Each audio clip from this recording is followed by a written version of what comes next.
Where's Roxy today? I'm wondering where she is as well. She did send me a text message this morning, let me know she got caught out of town Delays on a flight. I know. That's why you can't fly. You can't fly anywhere anymore, can you? You certainly can't count on getting there on time or getting home on time. Yeah, the gas for that thing, you got to watch out because I don't know if they're filling those tanks all the way up when they go. That's right.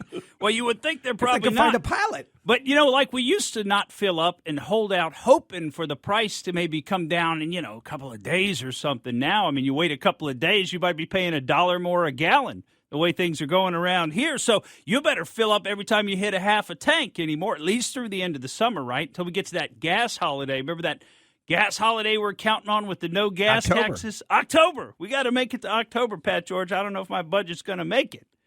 I don't know. It's funny because I do talk to people filling up, and everybody is just floored by the price of gas when they fill up the tank. And I wasn't really going to start with this, but let's go ahead and do that now because it makes some sense. Of course, we warned you about it here that we'd be getting awfully close, if not hitting $5 a gallon right around the corner. And here we are just about there. Now, I don't know what the prices are like in other parts of the state of Florida. I don't know how they are down in Sarasota, Bradenton. They're within our listening area. Hardy's the most expensive right now. Hardy County? Yes. Wow, I wonder why that is. Yeah, who knows? I would think Miami-Dade, Broward, Palm Beach, those places, they've got to be over $5 a gallon, but nobody sent me any pictures of any gas stations.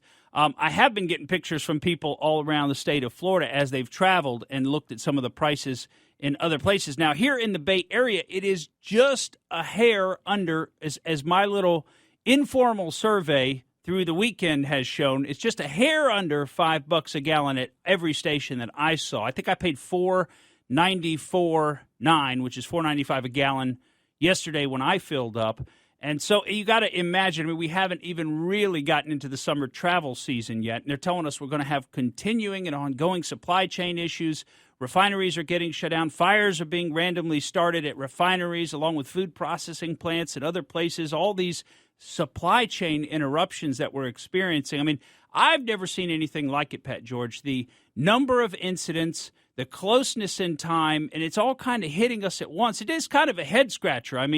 Is our luck at our, if I could, easy for me to say, did our luck just finally run out here? Is that the deal? And all of a sudden everything's going wrong at once? Why is everything going wrong at the same time? Gas, formula, and now Sriracha sauce. Sriracha! That is a shortage on Sriracha sauce. What? Oh, my gosh. And the other thing is the dye for X-rays or, when you're getting, anything in the hospital, the dye, there's a shortage for that. Yeah. Well, we're going to continue to see shortages in many different things. We've heard a lot of noise about potential food shortages. We haven't really seen those, although we have seen infant formula shortages, which are real. I was talking to a fairly new parent over the weekend, and he was telling me how it really is difficult to get a hold of formula, and he's got his little strategy of how he goes about it.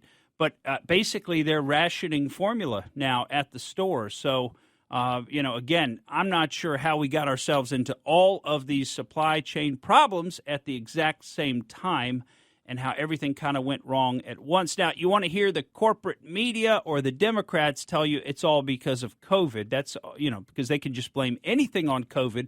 And anything they can't blame on COVID, they'll blame on Vladimir Putin, right? Those are the two options, right? Certainly not their fault. So it doesn't have anything to do with their policies, nothing to do with Joe Biden's policies of canceling the Keystone XL pipeline, nothing to do with some of his monetary policies, some of his debt forgiveness policy, nothing to do with any of his policies. Remember, we had the Department of Transportation run by Pete Buttigieg, who's now decided that, the ports in L.A. can only put containers on brand new 18-wheeler trucks because of all of the regulations and the deal that was cut between California and EPA. Remember, we've told you about that in the past. And because of all those things, now the actual fleet of trucks that can pick up the containers and move them out of the port of Long Beach and the port of L.A. are about half the number that they were just a couple of years ago. So that's part of the problem. We've just got problems everywhere, and it seems like they're making every wrong decision. Some people are even coming to the point where they're saying they're doing this on purpose. You're starting to hear that a lot more places We asked that question a long time ago, saying, gosh, this sure doesn't seem like an accident, how they could keep screwing everything up. But, now it's finally being asked a lot of other places, and they're saying, hey, maybe this is all about the Great Reset. Maybe this is all about, because what is the Great Reset about? Among other things, it's about the elimination of private property. They come right out and tell you that.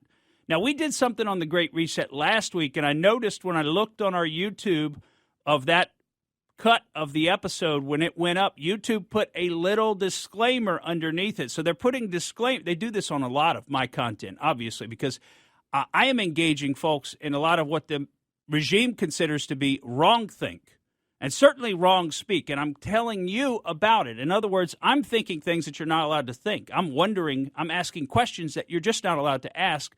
Now, many of our fellow citizens are well trained enough not to engage in this form of stupidity, because this form of stupidity can have real consequences, as we see. And we're going to get to a story later today about Jack Del Rio, and we can see some of the real consequences about having your own opinion in this world today. And I'm sure you could think of 100 other examples of people that have been canceled and punished for voicing an opinion that does not match the prevailing regime's approved opinions. But in any event, we're stuck here with Biden. We're going to have him for another solid almost three full years of this, and it's like, how much worse can it get?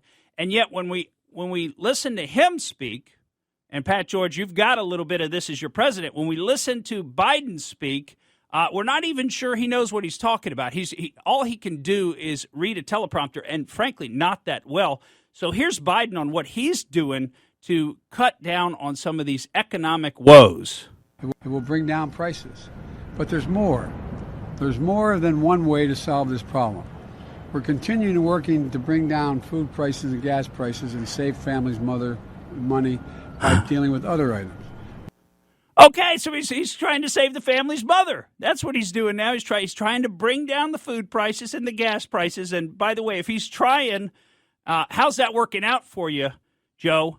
Because it doesn't seem like the prices are coming down. Seems like they keep going up. But anyway, he's really just trying to save the family's mother. Oh, I mean, he means money. So obviously he's misreading his own teleprompter. Guy doesn't even know what he's saying, doesn't know.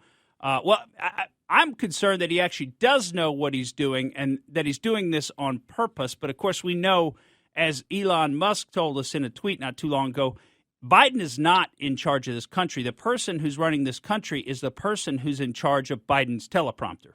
That's the person who's running the country.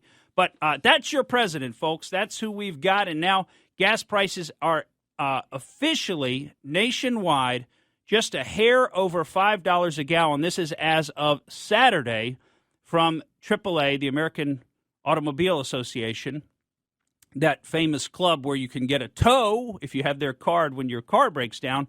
Well, they've said the nationwide average is now just over $5 a gallon. And it's amazing to see. Florida's actually a little bit of an outlier there because it is still slightly under $5 a gallon. But we're probably going to eclipse that number here pretty soon. I remember when it went to $1. I thought it was the end of the world. I can remember back when it was under $1 a gallon, driving back and forth to Gainesville in the late 1990s, and I think it was at one point it was like 86 cents a gallon.